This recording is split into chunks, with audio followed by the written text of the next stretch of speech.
സുലൈമാൻ നബിയുടെ കാലശേഷം ജീവിച്ചിരുന്ന പ്രവാചകനായിരുന്നു ഇസയ്യ നബി അലൈഹിസ്സലാം. ഈസാ നബിയെ കുറിച്ചും മുഹമ്മദ് നബി മുസ്തഫ സ്വല്ലല്ലാഹു അലൈഹി വസല്ലമയെ കുറിച്ചും അവർ ജനിക്കുന്നതിനു മുൻപ് തന്നെ അദ്ദേഹം പ്രവചിച്ചിരുന്നു. ഹസ്കിയ രാജാവ് ഭരണാധികാരിയായിരുന്ന കാലത്താണ് ഇസയ്യ നബി അലൈഹിസ്സലാം ജീവിച്ചിരുന്നത്. ഹസ്കിയ ഒരു നല്ല രാജാവായിരുന്നു. അദ്ദേഹം അള്ളാഹുവിൽ വിശ്വസിച്ചിരുന്നു. പ്രവാചകൻ പറയുന്നത് ശ്രദ്ധിക്കുകയും പ്രവാചകനിൽ നിന്ന് ഉപദേശങ്ങൾ സ്വീകരിക്കുകയും ചെയ്തിരുന്നു. നല്ല ഒരു രാജഭരണത്തിന് കീഴിൽ രാജ്യം സമൃദ്ധമാവുകയും ആളുകൾ അദ്ദേഹത്തെ ഇഷ്ടപ്പെടുകയും ചെയ്തിരുന്നു. എന്നാൽ ആ നല്ല കാലം അധിക നാൾ നീണ്ടുനിന്നില്ല. ഒരു ദിവസം രാജാവ് കാലിന് അസുഖം ബാധിച്ച് കിടപ്പിലായി. അയൽ രാജ്യത്തെ ദുഷ്ടനായ രാജാവായിരുന്നു സിനാരിബ്. അയാൾ മറ്റ് രാജ്യങ്ങളെ ആക്രമിച്ച് കീഴടക്കുകയും ആ പ്രദേശം സ്വന്തമാക്കുകയും ചെയ്തിരുന്നു. ഹസ്കിയ രാജാവിന്റെ കാലിന് സുഖമില്ലാതെ കിടപ്പിലായ കാര്യമറിഞ്ഞപ്പോൾ ആ രാജ്യം ആക്രമിച്ച് കീഴ്പ്പെടുത്തുവാൻ സിനാരിബ് തീരുമാനിച്ചു. സിനാരിബ് തന്റെ 60,000-ഓളം വരുന്ന വലിയ സൈന്യവുമായി ഇസ്രായേലിനെ ആക്രമിക്കുവാൻ പുറപ്പെട്ടു. ഈ വിവരമറിഞ്ഞ ഒരു ദൂതൻ കൊട്ടാരത്തിൽ ഓടിച്ചെന്ന് വിളിച്ചു പറഞ്ഞു, ബാബിലോണിലെ രാജാവായ സിനാരിബ് നമ്മെ ആക്രമിക്കാൻ വരുന്നു. ഇത് കേട്ട് രാജാവിന് വളരെയധികം വിഷമം തോന്നി. ഒരു വലിയ സൈന്യത്തെ നേരിടാൻ കഴിയില്ലെന്ന് മാത്രമല്ല, തനിക്ക് കട്ടിലിൽ നിന്നും എഴുന്നേൽക്കാൻ കൂടി പറ്റുകയില്ലെന്ന് അദ്ദേഹത്തിന് അറിയാമായിരുന്നു. സിനാരിബ് ആക്രമിക്കാൻ വരുന്നുണ്ടെന്ന വാർത്ത അറിഞ്ഞ പ്രവാചകൻ പെട്ടെന്ന് തന്നെ കൊട്ടാരത്തിലെത്തി രാജാവിനെ കണ്ടു. സിനാരിബിനെയും സൈന്യത്തെയും കുറിച്ച് എന്താണ് അള്ളാഹു വെളിപ്പെടുത്തിയത്? അദ്ദേഹം പ്രവാചകനോട് ചോദിച്ചു. അള്ളാഹു ഇതുവരെ ഒന്നും വെളിപ്പെടുത്തിയിട്ടില്ല, പ്രവാചകൻ പറഞ്ഞു.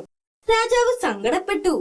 ആ രാത്രിയിൽ പ്രവാചകൻ പ്രാർത്ഥിച്ചു കൊണ്ടിരിക്കുമ്പോൾ അള്ളാഹുവിൽ നിന്നൊരു വെളിപ്പെടുത്തലുണ്ടായി. ഈ സന്ദേശം രാജാവിനെ അറിയിക്കാൻ അദ്ദേഹം കൊട്ടാരത്തിലേക്ക് പോയി. ഹസ്കിയായുടെ മരണം അടുത്തിരിക്കുന്നുവെന്നും അതുകൊണ്ട് ഒരു പിൻഗാമിയെ നിയമിക്കണമെന്ന് അള്ളാഹു കൽപ്പിച്ചതായി പ്രവാചകൻ രാജാവിനോട് പറഞ്ഞു.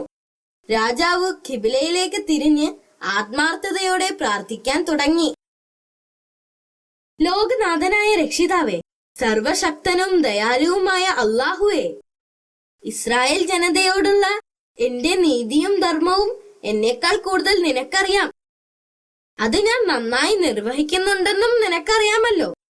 എന്റെ എല്ലാ രഹസ്യവും പരസ്യവുമെല്ലാം നിന്നോടൊപ്പമാണ് എന്ന് അദ്ദേഹം പ്രാർത്ഥിച്ചു.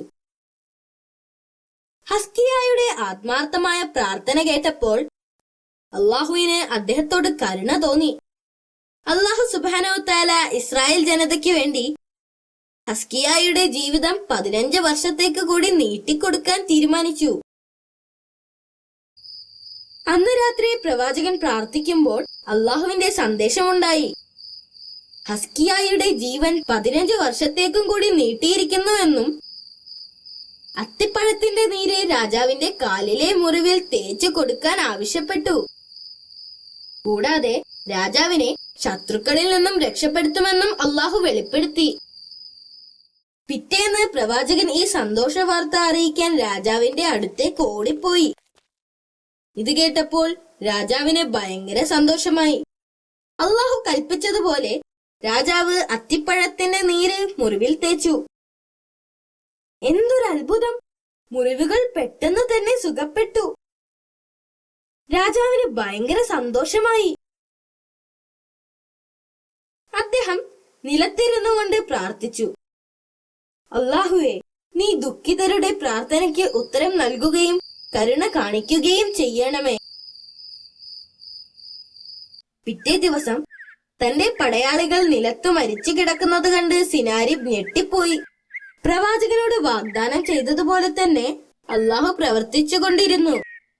രാജാവും അയാളുടെ 5 കൂട്ടാളികളും ഒഴിച്ച് മറ്റൊരാൾ പോലും അവരിൽ ജീവിച്ചിരിപ്പില്ല. ഹസ്കിയ രാജാവ് അവരെ അറസ്റ്റ് ചെയ്ത് അവരെ തന്റെ രാജ്യത്തേക്ക് കൊണ്ടുവന്നു.